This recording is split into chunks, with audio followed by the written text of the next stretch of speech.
دنیا میں بت پرستی کی بنیاد کس نے رکھی تھی؟ اللہ کے دوسرے نبی کا مزار ہندوستان میں ہے۔ سب سے پہلے شہر بنانے والے کون؟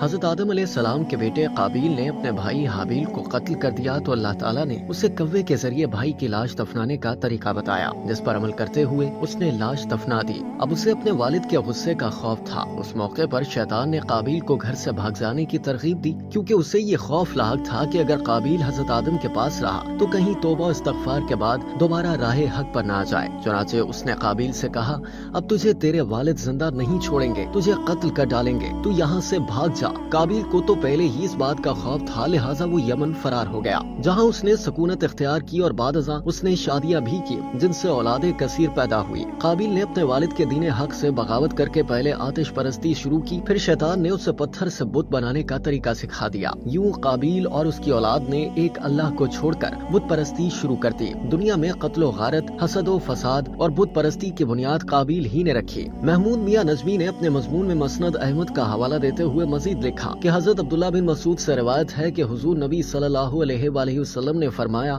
دنیا میں جب بھی کوئی ظلم سے قتل ہوتا ہے تو اس کا ایک گناہ حضرت آدم علیہ السلام کے بیٹے قابیل کی گردن پر ضرور ہوتا ہے، اس لیے کہ یہ وہ شخص ہے جس نے ظالمانہ قتل کی ابتدا کی اور یہ ناپاک طریقہ جاری کیا۔ حضرت آدم کو جب بیٹے کے قتل کی خبر ملی تو وہ بہت غمزدہ ہو گئے۔ حضرت آدم اور اماں حوا بہت اداس رہا کرتے اور بیٹے کو یاد کر کے گھنٹوں آنسو بہایا کرتے تھے۔ حضرت آدم اللہ تعالیٰ سے دعا فرمایا کرتے تھے کہ اے اللہ، مجھے ایسی اولاد عطا فرما جو تیرے دین کو دنیا میں پھیلانے میں میری معاون و مددگار ہو اور میرے بعد تیرے پیغام کو دنیا میں عام کرے، میری صحیح جانشین ہو اور دنیا میں تیری وحدانیت کی علمبردار ہو۔ اللہ تعالیٰ نے اپنے پیارے نبی کی دعاؤں کو شرف قبولیت بخشا اور ایک نیک صالح بیٹے کی بشارت سے مطلع فرمایا۔ چنانچہ کچھ ہی عرصے بعد حضرت شیث علیہ السلام پیدا ہوئے۔ یہ حضرت آدم علیہ السلام کے تیسرے بیٹے تھے۔ حضرت آدم علیہ السلام کو اس بات کا علم ہو چکا تھا کہ ان کی اولاد میں سے یہ بچہ ان کا جانشین ہوگا، چنانچہ انہوں نے شروع ہی سے ان کی تربیت پر خصوصی توجہ دی۔ ان کی پوشیدہ صلاحیتیں اور والدین کی تعلیم و تربیت رنگ لاتی رہیں۔ جب حضرت آدم علیہ السلام کی وفات کا وقت قریب آیا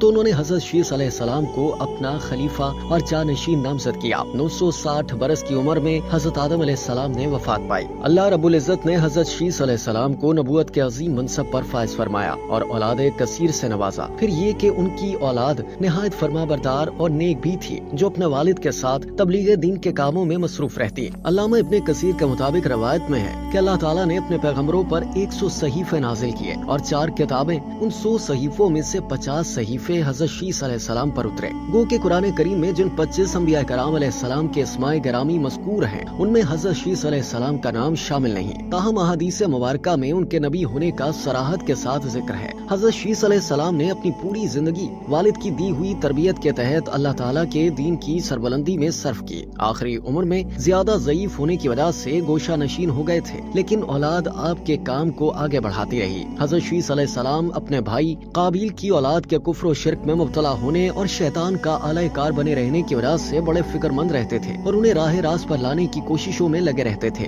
جنہوں نے اپنے باپ قابیل کی شکل کے بت بنا کر اس کی پوجا شروع کر دی تھی۔ قصص الانبیاء میں علامہ ابن کثیر تحریر فرماتے ہیں کہ جب حضرت شیث علیہ السلام کی وفات کا وقت قریب آیا تو انہوں نے بھی اپنے فرزند انوش کو معاملات سپرد کر دیے۔ انوش کے بعد اس کا ولی عہد قینان بنا، اس کے بعد کینان کا فرزند مہلائل ان کا جانشین بنا، اور ایرانی عجمی لوگ انہی کے بارے میں خیال رکھتے تھے کہ 7 ولایتوں کے بادشاہ بنے، اور یہ پہلے شخص ہیں جنہوں نے جنگلات کا صفایا کر کے شہروں اور قلعوں کی بنیاد ڈالی، اور انہوں نے ہی شہر بابل اور شہر سوس آباد کیے۔ ابلیس اور اس کے لشکریوں، جنوں وغیرہ کو بھی مار مار کر انسانی آبادی سے بھگا کر ویرانوں اور گھاٹیوں میں دھکیل دیا۔ ان کا ایک بڑا تاج بھی تھا اور وہ لوگوں کو واز بھی فرماتے تھے۔ ان کی بادشاہی 40 سال رہی۔ جب وفات کا وقت قریب آیا تو انہوں نے اپنے فرزند اخنو کو اپنا جانشین مقرر کیا اور انہیں مختلف کاموں کی انجام دہی کے حوالے سے وصیت کی۔ مشہور اقوال کے مطابق یہی اخنو حضرت ادریس علیہ السلام تھے، جنہیں حضرت شیث علیہ السلام کے بعد اللہ نے نبوت سے سرفراز فرمایا۔